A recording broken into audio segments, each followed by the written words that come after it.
Salve Maria Imaculada e viva Cristo Rei! Aqui Tiago Bruno, missionário e jornalista católico para o canal Católicos de Verdade.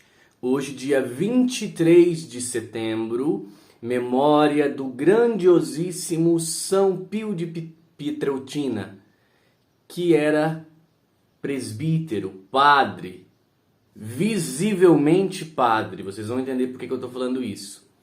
E o evangelho está em São Lucas 8, do 4 até o 15. Escutemos. Naquele tempo, reuniu-se grande multidão e de todas as cidades iam ter com Jesus.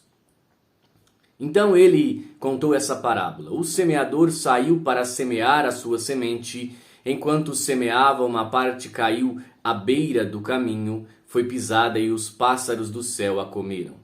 Outra parte caiu sobre as pedras, brotou e secou porque não havia umidade. Outra parte caiu no meio dos espinhos, os espinhos cresceram juntos e a sufocaram. A outra parte caiu em terra boa, brotou e deu fruto 100 por um. Dizendo isto, Jesus exclamou: quem tem ouvidos para ouvir, ouça. Os discípulos lhe perguntaram o significado desta parábola. Jesus respondeu: a vós foi dado conhecer os mistérios do reino de Deus, mas aos outros só por meio de parábolas, para quando que olhando não vejam e ouvindo não compreendam. A parábola quer dizer o seguinte: a semente é a palavra de Deus. Os que estão à beira do caminho são aqueles que ouviram, mas depois vem o diabo e tira a palavra do coração deles, para que não acreditem e não se salvem. Os que estão sobre a pedra são aqueles que, ouvindo, acolheram a palavra com alegria, mas eles não têm raiz. Por um momento acreditam, mas na hora da tentação voltam atrás. Aquilo que caiu entre os espinhos são os que ouvem, mas com o passar do tempo são sufocados pelas preocupações, pela riqueza e pelos prazeres da vida e não chegam a amadurecer. E o que caiu em terra boa são aqueles que, ouvindo com o coração bom e generoso, conservam a palavra e dão fruto na perseverança. Palavra da salvação. Glória a vós, Senhor. Eu acho que é bem propício. Hoje nós temos a termos a palavra do semeador, no dia em que a igreja celebra a festa de São Padre Pio. E também eu quero colocar alguma outra coisa no meio para que vocês compreendam tudo que eu quero trazer nesse dia. Primeiro, em Padre Pio, nós vemos a parábola do semeador se cumprir perfeitamente. Um homem dotado de muitíssimos dons e os estigmas de Cristo por 50 anos, hein? Muito perseguido pela igreja, que a todo tempo dava restrições a São Padre Pio, que ficou mais de 10 anos com restrições. Então, aqui nós vemos a graça de Deus agindo na vida desse homem, que tinha dom de bilocação, estar em dois lugares ao mesmo tempo, conversava com o seu anjo e enviava o seu anjo da guarda para que ajudasse as pessoas que queriam chegar até ali. Nossa, são incontáveis os dons que nós temos em São Padre Pio. Uma coisa que é maravilhosa e que nós precisamos compreender é que, olha a vida deste homem. São Padre Pio rezava ao menos 5 rosários todos os dias. Muitas vezes passava entre 10 e 14, 15 horas dentro do confessionário, confessando as pessoas. A forma que você tinha de chegar até Padre Pio era a confissão. Pegava um número e esperava a sua vez para se confessar. Ou seja, temos aqui um sacerdote extremamente vamos dizer assim, disciplinado na vida de oração, extremamente rigoroso com a salvação das almas e com o sacramento da confissão e extremamente zeloso com a celebração da Santa Missa, em que São Padre Pio, ele demorava horas. A consagração, você viu o sofrimento, porque esse mistério intrínseco que nós temos na Santa Missa, ou seja, o Calvário acontece ali novamente, e nós não vemos, mas acontece. Você via visivelmente em São Padre Pio. Se você pegar alguns trechos de missas celebradas por ele, nós vamos enxergar e ver quão zeloso era este santo homem para com a celebração da Santa Missa. E ele é um santo relativamente, na história da igreja, recente. Um santo do século XX. E daí, como que nós podemos entender aqui? Hoje, nós temos uma realidade do não precisa.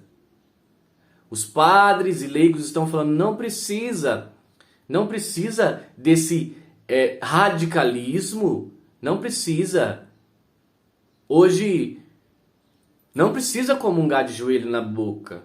Hoje, não precisa ter silêncio na missa. Não precisa. E assim, esse não precisa vai fazendo, vamos dizer assim, um caminho dentro da igreja e dentro da cabeça das pessoas, que você já não precisa ter zelo nenhum. Mas olhe, esse santo São Padre Pio extremamente zeloso. Padres que não se preocupam com a confissão, não precisa. Relativiza o pecado, aliás, né? Desculpe a palavra errada. Relativiza o pecado. Orienta casais a viver a sexualidade no namoro. Se você ama, pode transar à vontade. É amor. Sabe? Uniões que são ilegítimas perante ao que Deus falou na palavra de Deus, pode comungar. Gente de segunda união pode comungar. Nós estamos vendo isso. Olha, muitos e muitos casos assim. E daí a pessoa, São Padre Pio, rogai por nós. Ué, se São Padre Pio visse essas cenas, com certeza ele exortaria a falta de zelo, ele exortaria esse monte de coisa errada que está acontecendo. E, juntando a isso tudo, nós tivemos aí na última semana, em que no Rio Grande do Sul se celebra o orgulho ali, gaúcho, farroupilha, e que é muito bonito, aliás, esse sentimento ufanista que eles têm, né, da tradição, tudo, e eu não estou aqui para falar contrariamente a isso. Porém, essa missa crioula que celebram no Rio Grande do Sul, isso não existe. Tá? Ela é uma inteira missa enculturada e deturpada, cheia completa de abusos litúrgicos. A missa é um baile gaúcho. A missa é um baile gaúcho. Tá?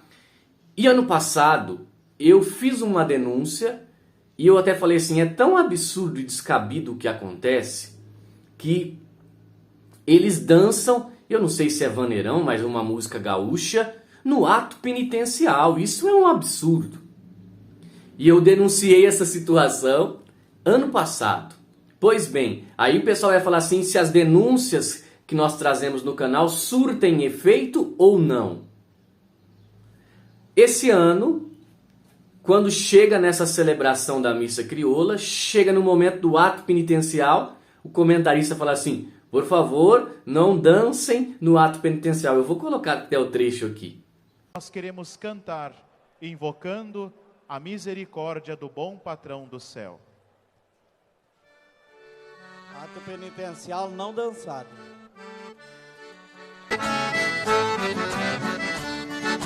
Glória ao Senhor da querência, glória, meu Deus, campeiro e irmão, glória ao Senhor do Rio Grande, glória, meu Pai, Senhor do Rincão, glória ao... Então, quer dizer assim, olha, eles escutaram a denúncia que nós fizemos. E, pelo menos nesse ponto, mudaram. Eu pude ver a celebração toda dessa missa. E assim, ao menos eles seguiram as orações que estão no missal. Ao menos. Apesar de chamar Deus de patrão, de chamar o céu de querência do além, e tantas coisas que são completamente descabidas para se falar numa Santa Missa. A Santa Missa precisa ser seguido o rito. Eles seguiram as orações do rito, sim, mas enculturaram a missa toda. Toda a parte da missa tem dança. Dança, um baile. É na entrada, é no canto de glória, que aliás não foi litúrgico, no ofertório, na comunhão, em todas as partes da missa eles dançam. Isso é totalmente impróprio, descabido. Mas daí, entrando nesse comparativo São Padre Pio e missa crioula, hoje nós temos o que chamam de fundamentalismo, de clericalismo, que é o zelo em celebrar a missa bem celebrado. Quando nós pedimos aqui que seja bem celebrada a missa, muitos vêm falar que os tempos mudaram, que não são assim. Ô louco, Thiago, que isso? Né? Vocês são muito rigorosos, vocês são muito fundamentalistas e blá, blá, blá, blá. Aí não pode. Porém, enculturar a missa e fazer uma dança a missa inteira, isso pode? Sabe? O zelo pelo sagrado, não, que isso, não pode. Mas aí, encher a missa de coisas que são descabidas para a missa, aí pode, beleza, tá tudo bem. Vocês entenderam como que as coisas se inverteram? Então, nós católicos devemos sim exigir uma liturgia bem celebrada e uma missa bem feita. Agora, assim, exigir que se faça direito não pode ocorrer, né? Brigando fisicamente com um sacerdote, não. Cobrar é uma coisa, brigar é outra. Entenderam? Então aqui nós temos que criar a consciência de como deve ser feito, tá? E cobrar para isso. Então hoje, se São Padre Pio estivesse nesse mundo hoje, com certeza, todos esses abusos litúrgicos e essas missas inculturadas seriam, exortadas por Padre Pio. Ele falaria que isso não existe, ele falaria que isso não pode ser feito durante a Santa Missa. Então aí nós temos, né, celebrar a missa piedosamente como São Padre Pio celebrava não pode, mas fazer bagunça na missa pode. Olha que contexto antagonista nós temos aí. Então é isso. Pensemos, refletamos a respeito disso e que Jesus possa arder no nosso coração, como ardeu no coração dos discípulos de Emaús ali no caminho, para que possamos buscar e viver a santidade nas nossas vidas. Salve Maria e viva Cristo Rei!